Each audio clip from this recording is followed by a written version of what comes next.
You're watching the History Fella channel, and in this video we're looking at George V.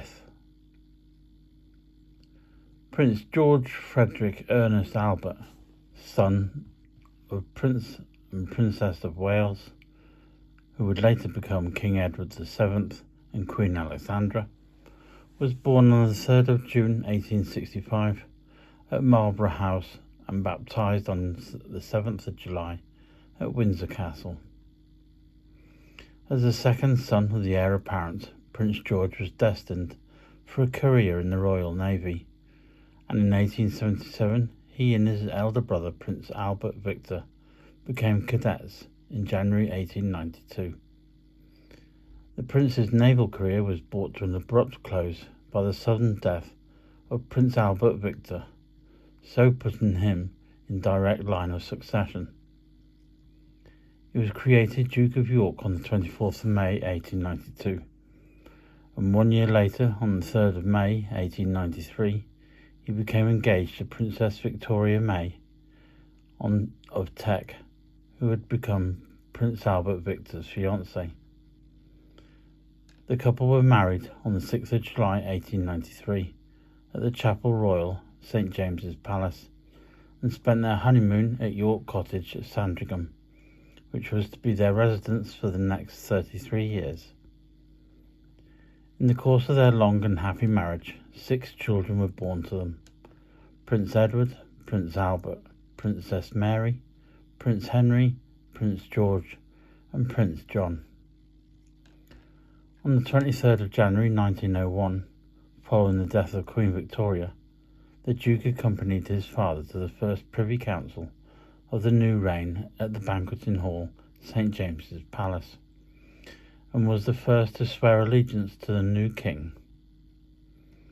In May 1901, the Duke opened the first Parliament of the new Commonwealth of Australia, and then visited New Zealand, South Africa, and Canada.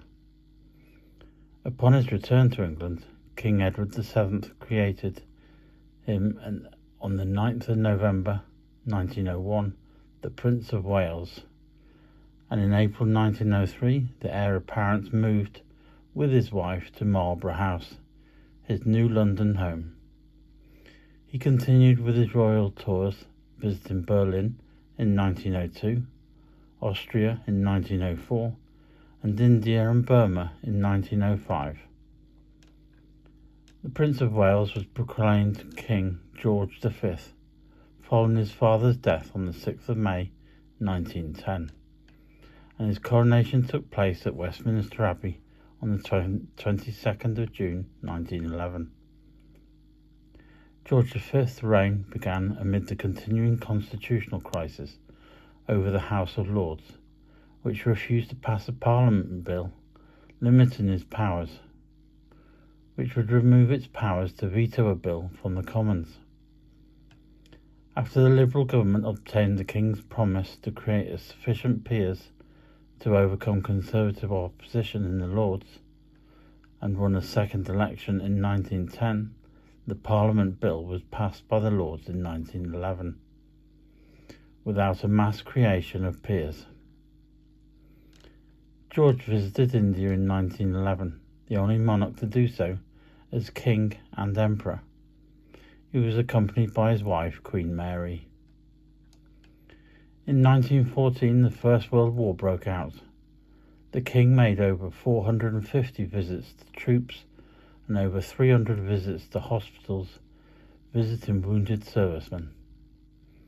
He pressed for proper treatment of German prisoners of war, and he pressed also for the humane treatment of conscientious objectors.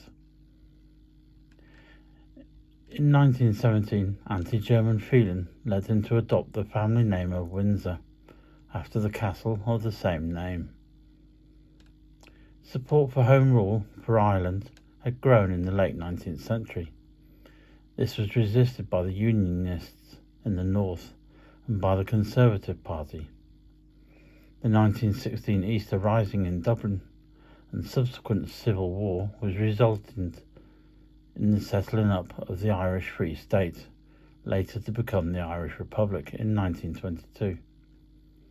While the 6 northern counties remained part of the United Kingdom, George played a conciliatory role on this, and on other occasions such as the General Strike of 1926. George readily accepted the first Labour government in 1924.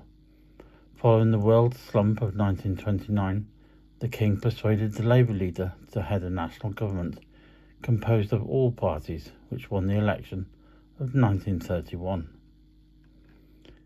The Statute of Westminster of 1931 enacted that Dominion parliaments could now pass laws without reference to United Kingdom laws, and abolish all various reserved powers still possessed by the Crown and Parliament.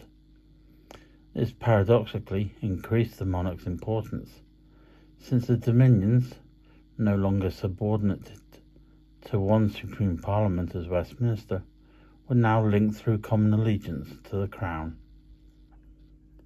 George started the annual Christmas broadcast by the Sovereign to the Empire, more recently to the Commonwealth, the first being transmitted in 1932.